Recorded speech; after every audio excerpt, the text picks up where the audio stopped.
এখনো কাল বাহানা চলতেছে। আমরা মাগুরাবাসীকে বলতে চাই, আপনারা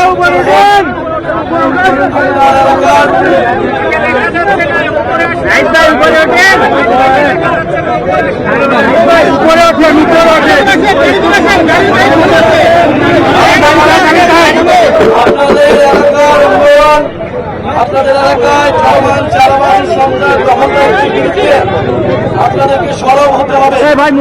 জুলাই গণ অভ্যুত্থানে মাগুরার লোক 10 জনের মতো শহীদ হয়েছেন।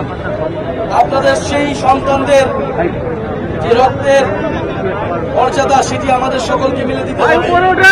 একটি নতুন বাংলাদেশের জন্য, বাংলাদেশকে নতুন ভাবে গড়ে তোলার জন্য, বৈষম্যহীন গণতান্ত্রিক চাঁদাবাজ সন্ত্রাস দুর্নীতিমুক্ত বাংলাদেশের জন্যই কিন্তু আমাদের এই লড়াই।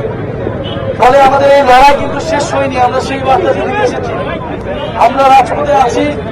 জাতীয় নাগরিক পার্টি মাগুরাতে দ্রুত সময়ের মধ্যেই তাদের সাংগঠনিক বিস্তার করবে এবং দুর্নীতি চাঁদাবাজি মুক্ত মাগুরা গড়ে তুলতে হবে। সেক্ষেত্রে আপনারা কাউকে ছাড় দিবেন না, দল মত নির্বিশেষে যাদের বিরুদ্ধে অভিযোগ আছে তাদের বিরুদ্ধে আমাদের সকলকে সরব হতে হবে। এবং জুলাই ঘোষণাপত্র এবং জুলাই সনদের জন্য আমরা 5ই আগস্ট এই গণ অভ্যুত্থানের 1 বছর পূর্তি হবে, আমরা 3রা আগস্টের মধ্যেই সেটি কার্যকর দেখতে চাই।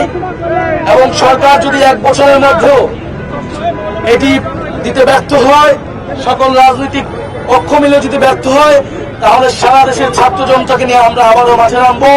3রা আগস্ট আমরা শহীদ মিনারে ঢাকায় থাকবো। আপনাদেরকে 3রা আগস্টের আহ্বান জানাচ্ছি এবং ইনশাল্লাহ আমরা আবারও মাগুরাতে আসবো। মাগুরাবাসী এলাকার যে সমস্যা, সেই সমস্যার সমাধানের জন্য জাতীয় নাগরিক পার্টির নেতৃবৃন্দ আপনাদের সাথে সবসময় থাকবে।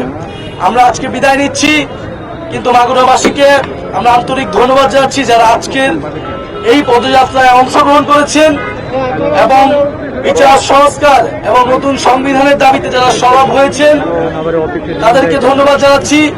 মাগুরার যারা জুলাই গণ অভ্যুত্থানে শহীদ রয়েছেন তাদেরকে স্মরণ করছি এবং আহত যোদ্ধা যারা রয়েছেন তাদেরকে গভীর শ্রদ্ধার সাথে স্মরণ করে আমরা আজকের এই পথসভা এখানে সমাপ্ত ঘোষণা করছি। আসসালামু আলাইকুম।